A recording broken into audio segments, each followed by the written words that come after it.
Welcome to the Queen City Dog Talk. I'm Jacob. And this is Drew. And we're pretty much just talking about your Georgia Bulldogs. This is our first show. We're new to this, but we're going to get it going. We're going to go ahead and start off with week 1. That's Oregon versus the Georgia Bulldogs.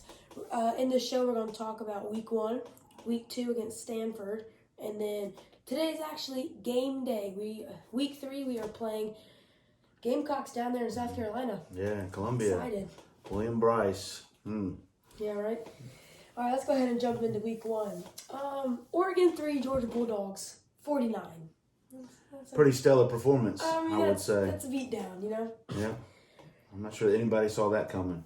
Yeah, right? I mean, it kind of sounds like last year's defense, wouldn't you say? Oh, for sure. I mean, absolutely. Well, there's all this talk about, you've lost so many starters on defense. Mm-hmm. You're not going to have the defense that you had. And I think that the team's really taken that as a little bit of disrespect, so to speak. And I they're would really, say so. really stepping it up and playing hard. We've got a lot of talented kids, and they came ready to play, that's for sure. They did. Last year, our defense allowed about 8.8 per game, points allowed per game. Kind of sounds like last year's defense. Yeah. Last week, 8.8. Last year was like 10.8, I think. No, last year was the 8.8. Oh, yeah, that's right, because we've only given up 3 points all season long. What am I talking about?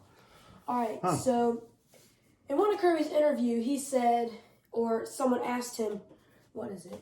Y'all aren't going to be good on defense. Y'all have lost everybody. He's hearing that. He knows that, right? Well, linebacker Nolan Smith is not worried about his defense, you know? And that's something cool about this G right here. They're dedicated to the G, right?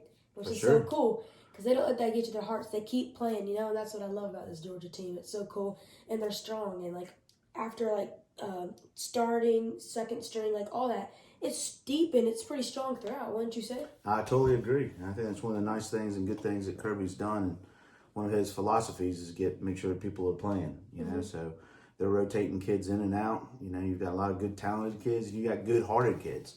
Love Nolan Smith. You know, I'm just so happy that he's here for another year, and I look for him to have a real big season. Yeah, and I feel like he's also going into the role of Jordan Davis, like a leader, you know? Yeah. Jordan Davis was big on the leadership of the front line, but I feel like now, as a linebacker, he needs to control that field, and I feel like he's doing a pretty good job with it so far. Very good. I think Very he's a good vocal to leader. See more of it through the season. For sure.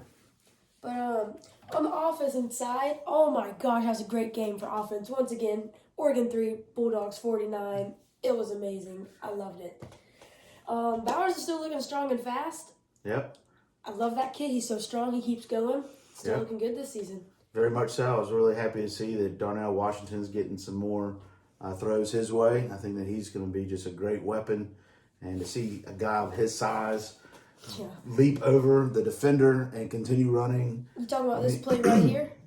Is busting it right there. I mean, that hurdle. Oh my gosh, I flipped out when I saw that. Yeah, it was exciting. Oh my gosh. Yep. Yeah, so he's going to be a great his power weapon for Georgia. So really looking forward to seeing what those two alone just do on the tight ends. You know.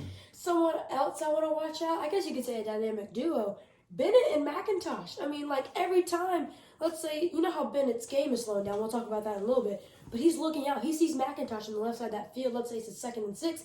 Finds McIntosh. McIntosh gets the first down and more. I mean, it's absolutely wonderful. Yeah. McIntosh is he's got some great hands.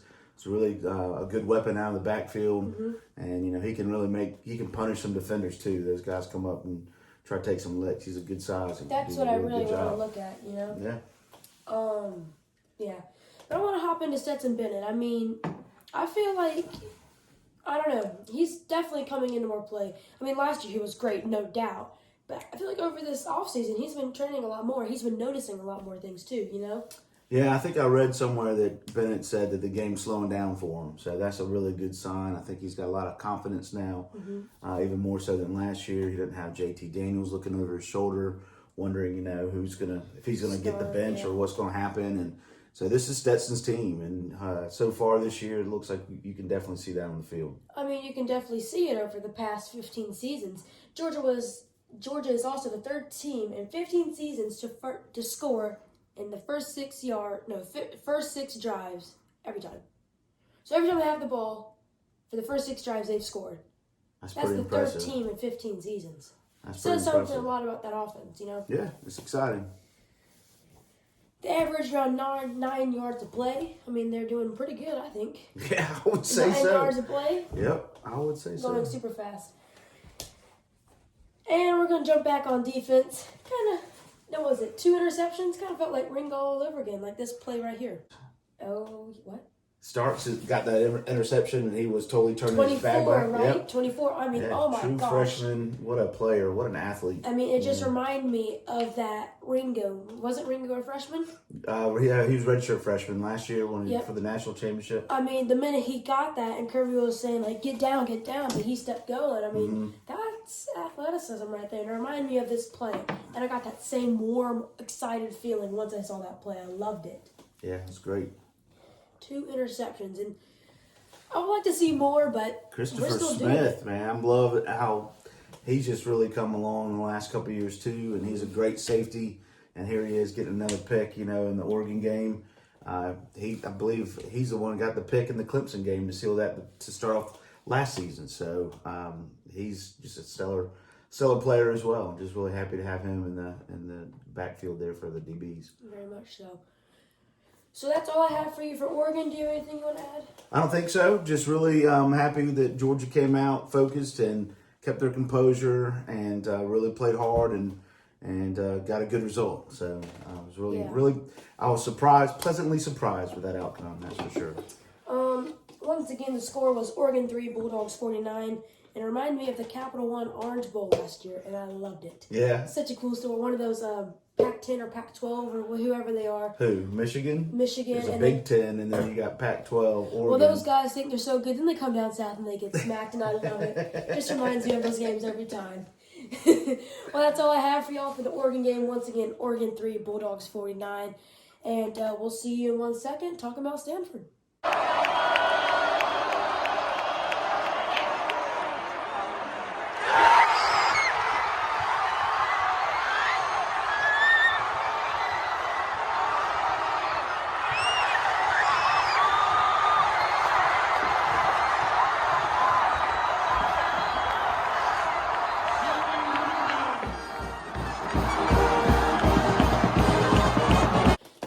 Back here at the Queen City Dog Talk.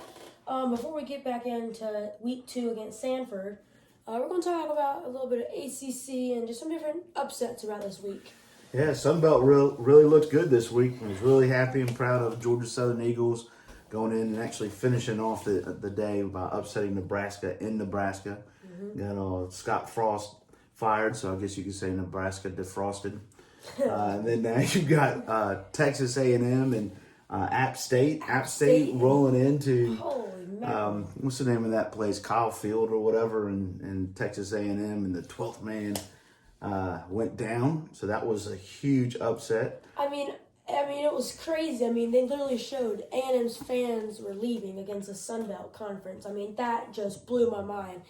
I mean, I got to give it up to Appalachian. Pretty good. Yeah, I think they're 2-0 right now, right? Yeah, they lost to UNC. They probably should have beat UNC. It was a close one at App and Boone. That's right. But the quarterback messed it up. The other Sun Belt team that really pulled out a huge upset as well was Marshall, and they beat Notre Dame, and that's just unbelievable. So Notre Dame was ranked. What'd you say? Top 15? Well, when they played Ohio State in week 1, they were ranked in the top 10, I believe. And then I think they dropped maybe still top 20 or so. And then, they're a new coach. They got a new head coach, and he's now 0-3 if you go back to last year. So, in the bowl game where he coached. So, he's got some work to do there, of course. But, those teams, those programs, they're not going to really go anywhere. They'll regroup and come back out and, make another statement, I'm sure. But how exciting for Sunbelt. App State's got all the national eyes on them right now. Shoot, with College ESPN's Game Day being there. Week 3. Yep. Week 3, they're here right now. Yep. Today. So happy for them. Yeah.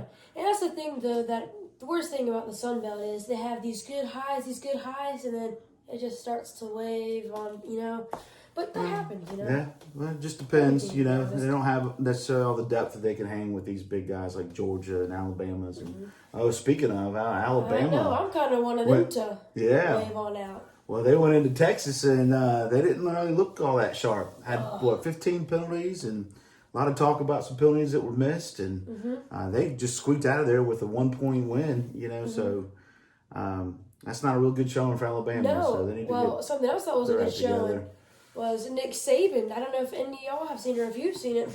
Well, the Alabama player ended the game, whistle blew. They're doing horns down over the player. Nick Saban, don't do that stuff. Yeah, that's right. I mean, Yeah, so and that's the thing about Alabama. I mean, I do not like Alabama because obviously, but still, I mean, they just have that Alabama pride. yeah, they do, and you wouldn't really expect their players to act that way, So, kind of makes you wonder what's going on, maybe behind the scenes there in that club, that team. So, but we're also saying we'll that see. because we're also Georgia fans. So That's right. That's right. We put up with enough Roll Tide around with family members and whatnot, but. Telling me. Anyways, let's move on to the game against Sanford Bulldogs. Good stuff. Came into Athens at Sanford Stadium and played. So, your grandmother went to Sanford. So, that's just, her alma mater. But obviously, she's a big Georgia fan as well. Pretty good game. What's your thoughts on that? First of all, I just want to say outstanding score, 33-0. I mean, once it got to halftime, the game was over. It was 30, right? Yeah, I think it was 30 to nothing at half. Yeah. Game over. I'm sorry. Not sorry at all, actually. Got 3 more. I wish we'd gotten some more touchdowns, in that second half. Yeah. I can see a little bit more activity. Yeah, I really wish. It was good to see that Beck came in, towards the end of this third quarter. So it's good that he's getting some playing time. Really wish that he was able to, put it in the end zone a couple times. And then Vandergriff was really happy to see that he got some PT as well. So, it's exciting future there at that position of quarterback for Georgia as well. Yeah. And Bennett threw over 300 yards, right? Yeah, 300 yards for this particular game. Just for week 2, just for Stanford. Yep, I mean, he's looking really stellar. He's to be the walk-on, the former walk-on, now national champion. No talk about him in the Heisman race at the beginning of the season, and now he's all over it. He's done so well. He's actually leading the SEC with 20-plus yard passing plays. He's, tops in lots of different categories. And so looking really good. Really happy to see how well he's doing. Really impressed with his play so far this season, that's for sure. Yeah. Every time I think of Bennett being the walk-on and that, walk-on freshman, and then going to see him crying on the sideline of winning the national championship, reminds me of the movie Waterboy or the Ruby, that movie. Rudy, yeah. Rudy, yeah. Yep. I mean, that's all I think about. And it's literally the living action or the real life of it. And it's so cool. I know there's already documents and what's it called? What is it? Documentaries? Documentaries on him, but the movie, I'm just saying. I'm sure there'll be some. He's so I'm sure cool. there'll be some. He'll be able to do well with that piece. But they're moving the ball around a lot. I like to see that they're, passing it. He's got a ton of different receivers that he's been able to hit. So getting a lot of people involved. So you're seeing that on the offense, which is really nice. Mm-hmm. Well, once again, I'm just saying that duo, McIntosh and Bennett. McIntosh had 61 yards just rushing. 61 rushing yards. Yep, he did really well. Actually, I think his rushing yards were I'm sorry about that. I think they were 15 yards rushing, but he had 61 in receiving. Receiving. Yep. That's what So he was the number 1 receiver actually the game last weekend against Sanford. So that's still pretty good. That's really good. Bennett. Hopefully that means Bennett's not really trying to force things. He's looking for what the defense is giving him. And if McIntosh is a great outlet, he's right there and he can run with the ball too and do great things. So they're looking good. Bowers got in some play too with about 57 yards as well. So. It's good to see Bowers getting some touches, or getting some balls thrown his way as well. More PT. That's great. That's what improves. Yep. Bulldogs, I think they were ranked number 2 going into it and number 1 coming out of it. Yep. Because of that little flaw that was nice with Alabama. Yeah. Good job, Horns. Yeah, right? Only time you'll hear us say that. I am kind of excited to see them come to the SEC, give us more competition, but at the same time, I'm like, I don't know. Yeah, we'll see. It'd be fun. Yeah, I'm glad they're coming in. Play big boy football. Yeah, right? And they talk all that crap, and everybody talks all that crap, and they come to SEC and they just get smacked. Yeah, well, so it's a lot deeper in the SEC than people really realize. Mm-hmm. You know, we've got family and friends all over the country really that follow other teams, you know, whether it's Pac-12, Big 12, whatever, or Big 10. And, you know, they say all these different things about, oh, the SEC's not all that strong. And, you know, their middle team is you know, not really all that great. They're just very top-heavy. And, no, that's not the case. I mean, Just come down to Athens. yeah, well, you look at it now. Like just in the West, you got Alabama that's going to be up there till they get knocked down. You got Arkansas that's looking really, really good. You know, who knows what's going to happen there with Ole Miss, Mississippi State. I mean, there could be something there. And then in the East, you know, you've got another great upset this past weekend on the East. So you got Georgia, you know, leading the pack on that side. Everybody thought that Florida was back, and Anthony Richardson was all that, and Heisman, all that stuff, and womp womp, not so much, right? Yeah, Kentucky right. came in to the swamp and beat them, so that's really good. So, you know, is Kentucky, are they the number 2 team in the East? I don't know. You got Tennessee. They always pump them up. They've got an exciting offense, but, you know, who knows how long that's going to last. Once these defenses figure that stuff out, you know, it might be a different story. So, so you got those teams there, and then, you know, South Carolina is South Carolina, right? So, Yeah. Yeah. oh, poor Gamecocks. No, not really. That's the thing, though, that I was talking about earlier. They had that spike. Everyone's doing so good. Everyone's nice and fresh coming off from the offseason. And then they just have the waves. They have to figure it out. Well, Georgia's so deep, they don't have those waves. It's just like, watch out, tsunami. It just crushes and flattens everything. Yep. You know, it's awesome. Yep. Just pulling in those talented kids. Well, So just to kind of, I just want to say something about Sanford before we move on. Are we going to talk about the game today a little bit? good with me. Okay. So Sanford game, you know, there's a lot of talk coming out of that where's our rushing, our line's not looking good, things of that nature. And I just think, you know, it's just week 2. Let's give it some time. I think they're going to be just fine. We got a lot of talent there. Our running backs are doing great, actually. I mean, Milton's leading. He's leading the SEC with yards per carry at 8.1 yards per carry. So that's stellar, you know. So that's really good, and it's just nice. We're not having to really totally rely on the run, and we're really able to carve up and take advantage of what the defense and their weaknesses, you know, and the defenses that we're playing. So that's what I look forward to seeing today. See how Monken and that team, Mike Bobo's in there too, helping out. You know, just see exactly what they're going to do, the game plan they're going to put together, and how they're going to attack this South Carolina Gamecocks. Yeah.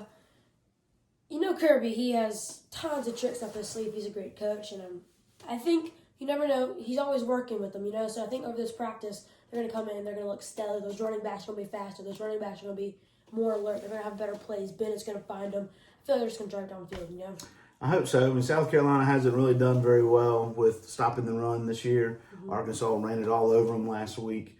And so I think that, you know, we've got a great opportunity to do that, kind of work on our running game. But, you know, nice to know, too, that if they stack the box and try to stop us from running the ball, we've got a lot of different options. I mean, you've got Washington and you've got Bowers as your tight ends, and we've got some great wide receivers. Hopefully, I'd like to see Blaylock. It's good seeing him coming back, and hope that he gets more playing time and gets kind of back in the swing of things after his injuries. So, I mean, he's a great player, and we've got a lot of stud wide receivers and a lot of options out there for us. So, I think we'll do really well in offense, and then I think our defense will do really good as well. I'm looking forward to that, most definitely. Yeah. Well, you know, with us being right here in the Queen City in this area, we've got Gamecocks all around us. Some have chirped a lot more than others. Fortunately, this year and the last couple of years, hadn't had a lot of chirping from them per se. But, you know, they are excited about their quarterback and Rattler, who, you know, came out of high school with a lot of hype, went to Oklahoma and then transferred to South Carolina. So be interested to see, you know, he's got to get ready quickly because he's got a fast, quick, good defense coming towards him. Their offensive line for the Gamecocks, they've been struggling a lot too. So I'd really like to see, you know, our guys really come in and hit them hard. Carter's a beast. I mean, you can't ask for a better, you know, tackle in there with him. And then of course you got Smith on the ends, and you know, the guys that they rotate in and out. Look forward to seeing some of these new guys and these names, Logue and Stackhouse, and then seeing our new linebackers that are coming in and getting more playing time. They're running to the ball fast. and looking good. So I'm really excited to see what they're going to bring to the table too. Yeah, me too. I'm just so happy that we're just so deep, you know. I just can't wait to see. Because I know we're going to smack them. I know we're going to smack them, right? So I want to see how deep we truly are. I want to see second string, and I'm really looking forward to that, you know. Yeah, for sure. But the only thing those Gamecocks people, since we are up in the Queen City, like he said, the only thing they can say is like, well, you remember 2 years ago, right? Sorry, Jake Fromm. Love you sometimes. That's all on him, you know. Yeah, can't live in the past, man. No Yeah. doubt about it. And that was a tough game for Fromm, and you know, hate that for him and how that happened out. You know, ended playing out. But hey, man, this is 2022. We are the defending national champions, and we're coming into William Bryce Stadium to pluck some feathers of these sorry Gamecocks. Eat some fried chicken. Yeah, Looking forward to that. that's going to be our meal while we're watching the game today. Got us some Publix fried chicken. Publix fried chicken. You can't beat that. You're welcome, Publix. Yeah, right. No free advertisement. So that's just the recap there of what we're looking for. This game against the Gamecocks here in Columbia, South Carolina. I'm sure their fans will be up and loud and have to hear the sandstorm and all that Darn chicken. and all that crazy stuff. But hopefully we won't hear it a lot because we'll be whooping their butts. So, so when we get back next week, we'll go ahead and recap that game and kind of talk a little about Kent. It's a following game. Kent State, yep.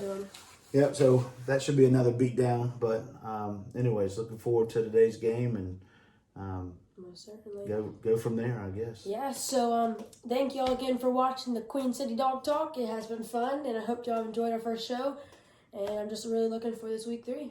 Me too. Go Dogs. Sick 'em. Yeah.